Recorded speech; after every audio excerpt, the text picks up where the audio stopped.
So, nag-crash ang isang eroplano sa boundary ng US at Mexico. Saan ililibing ang mga survivor? Hindi ko alam yun. Sa? Saan? Sa? Cemetery daw. Sa libingan. Sa libingan? Sa cemetery. Hindi ba kaya? Cementeryo.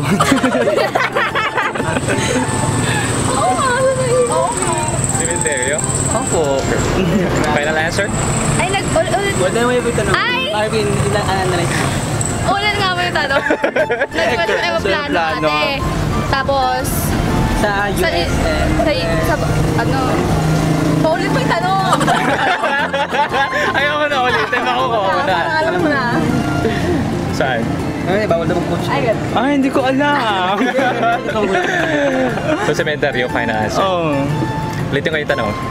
Nag-crash ang isang eroplano sa border ng US at Mexico. Saan ililibing ang mga survivor? Ate.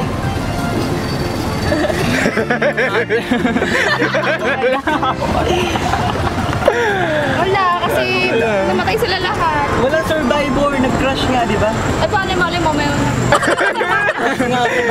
Mali din. Ang hirap naman tanong sa akin. Mali yung sagot nyo.